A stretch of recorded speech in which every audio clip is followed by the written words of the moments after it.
Hello everyone, my name is Alok. I'm father of two boys, 9 trees, husband to one of the most beautiful princes of the world. I'm an engineer, an MBA, an entrepreneur, traveler, author, blogger, podcaster, a parenting expert and a business enthusiast for the last 20 years around. And I'm here helping three kinds of people. Number one, people who do have an expertise or have something passionate about in their minds in the games and want to create a business out of that. Number two, people who do have a business in offline mode want to transition from an offline to an online mode. And number three, people who are doing pretty well either in offline and online mode, but they're stuck somewhere. They're not able to upskill and grow. So I, Alok, as a business coach, is going to give you a specific business strategy for your business so that you upscale and grow in multi-folds. So business owners and entrepreneurs, today I'm going to talk about how this fear is going to help or hurt entrepreneurs. How fear helps and or hurts entrepreneurs. This is a very interesting topic. Reason being, the sense of fear is natural and it is there in everybody's minds. But this has both the impacts. It hurts as well. It also helps. So today I'm going to talk about that. So this fear. The fear is about what? Fear of failures. This fear of failure stalks the world of the entrepreneur, from losing key clients to running out of money. For entrepreneurs, courage is not the absence of fear, but the ability to persist in spite of it. So even success can provoke anxiety. And an example I'll be giving you, a CEO of $1 billion company, he also fears daily, every day. Reason being, if he fails, there are thousands of lives which is going to get affected. So a fear is very normal to every successful person as well. So while fail fast and often is the constant refrain of the lean startup movement and many others, no one really wants to fail. Failure has many ramifications that it would be foolish to overlook or downplay, including potential bankruptcy, repossession of workers' home, social stigma, and people losing their livelihoods.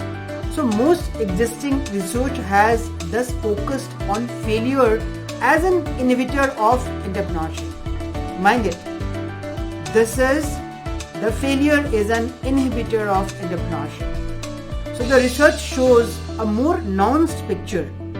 Fear can inhibit and motivate rather than simply stopping people from being entrepreneurial. Fear of failure can also motivate greater striving for success. So there was an interview which was conducted in UK and US, Canada, for around 100 entrepreneurs, out of which some had established business and others were in their early stages of developing a business. Fear was defined as a temporary cognitive and emotional reaction to a threat to potential achievement. So fear of failure is a state rather than a trait. So the research identified 7 sources of fear. These were repeatedly raised by those 100 entrepreneurs and have been validated by further research. So those 7 fears are: number 1, financial security; number 2, ability to find the venture; number 3, personal ability or the self-esteem; number 4, potential of the idea; number 5, threats to social esteem; number 6, the venture's ability to execute; and number 7, the opportunity cost. So not all fears are created equal. The source of fear is important. Our research found that worries concerning opportunity cost, personal financial security or ability to obtain funding for the venture were all positively associated with an entrepreneur's persistence in pursuing their goals. So people who were persistent, they found it really, the fear was not there. Actually, it became a positive mindset for them. So thus, if entrepreneurs contemplated the choice they had made in pursuing their venture and how this necessitated missing out on their opportunities, whether in their professional or personal lives, they were more motivated to carry on with the venture. So it just makes me more aggressive to get this thing going as fast as I can. So one interview commented, this is what interview commented on that. So similar positive effects on persistence were observed for financial concerns, either personal financial strategy or the ability to obtain financial support for the venture. So in each case, rather than inhibiting behavior, these sources of fear drove greater efforts. In contrast, When entrepreneurs worried about the potential of their idea or their personal ability to develop a successful venture, they tended to be affected more negatively and become less proactive. Numbers are crunched remorselessly, resulting in paralysis through analysis. So decision making is slowed down as all possible data is sought, and avoidance of making a wrong decision becomes the primary driver. So instead of being on the phone trying to get a customer, you are sitting there talking about why we need to call more customers, why we don't call customers anymore, or why we should start emailing them. So you are talking about it and not doing it. So these are some of the confessions which these entrepreneurs have told in the research, that people don't take actions, they talk more about all these things. So rather than talking about it, if you start taking actions which you are not doing, that will lead to better results. So fear of failure can also change the nature of goals that entrepreneurs set for themselves. Where fear of failure is greater, they may select either easier, readily achievable objectives or widely impossible goals.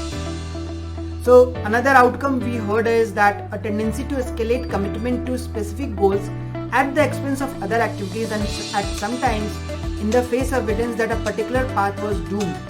Once a path had been chosen, negative feedback could actually lead to increasing investment in what otherwise might be considered losing strategy, right? So negative mindset will keep on hampering your strategies as well, right? So how can and should entrepreneurs respond to the fear of failure?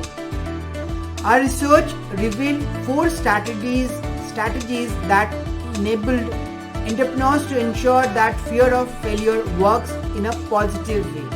So there are only 4 things. Number 1 is emotional self-monitoring and control. Number 2 is problem solving. Number 3 is learning, and number 4 is seeking support.